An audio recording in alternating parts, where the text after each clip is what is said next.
All right, good morning and welcome to today's 5 for 5 devotion. So earlier this week, I saw my oldest son get really excited because for a treat, he got a chocolate Easter bunny. And he was just so happy to have that. And you could see the joy from having that special treat.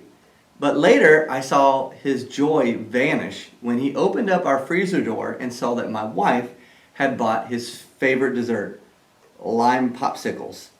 And he was just so upset that he ate that chocolate Easter bunny instead of a lime popsicle. I saw the same thing actually happen again this morning. Our middle son was sitting down eating a bowl of cereal, which is a special treat right now because they only can get cereal about once a week because of all the sugar. So he's just sitting there eating his cereal, happy as can be. And then he sees my older son sit down with his bowl of cereal. Now his bowl was smaller and it made the amount of cereal in the bowl look larger, when in all honesty they had the same amount, but it was just the outside looking in, if you know what I mean. And so my son's joy of eating his cereal, it immediately vanished. And he then became disappointed and angry and jealous because he thought his brother had more than him. You know what? Us adults, we are just like kids. We've got so much to be thankful for. We'll look at our amount and think, wow, this is great. And if this is all I ever see, I'll be so joyful and happy with that. Like, wow, look at this. God's given me so much. But what happens is we get on social media or we build a relationship with somebody who has more, or we think they have more, and we go, that's not fair. Look at all they have.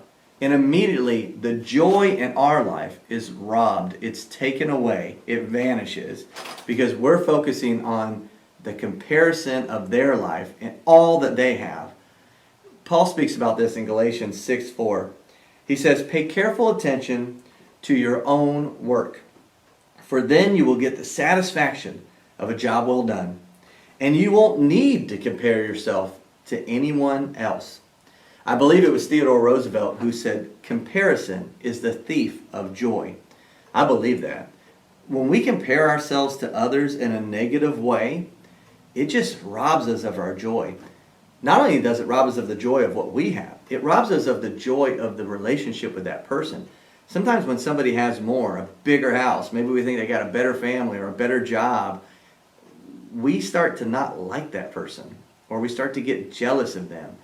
And that jealousy causes strife, and that envy leads to evil thoughts. And I wish maybe something bad would happen to them, you know. And it makes us not like people because they've got more than we do.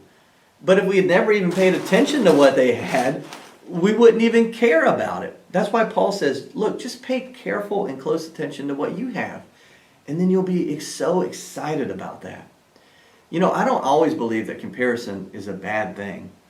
I think when we see other people who are living a life that follows Christ and we compare our lives to theirs, we might say, you know what? I look at their life and I think, wow, I want to be more like them because they look more like Jesus than I do. Maybe they are doing better at parenting or in their marriage or with their career or mainly with their spiritual life. And we think, hey, I want to be more like that person because they look more like Jesus. That's a good kind of comparison. But listen, let's get rid of that negative comparison. We don't need to be always looking at what other people are doing or what they have.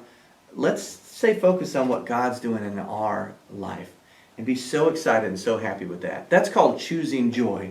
I can choose to be happy for what God's given me, and I can choose to be happy and joyful of what God's given somebody else. I hope you have a great day. Don't forget to tune in tonight, Thursday evening. Pastor Adam's going to lead worship again on Facebook Live. Following that is Pastor Jason with a Grow Group online. And tomorrow morning, Pastor Adam will be bringing our 5 for 5. And we can't wait to see you this weekend as we worship together. Have a great day and a great weekend.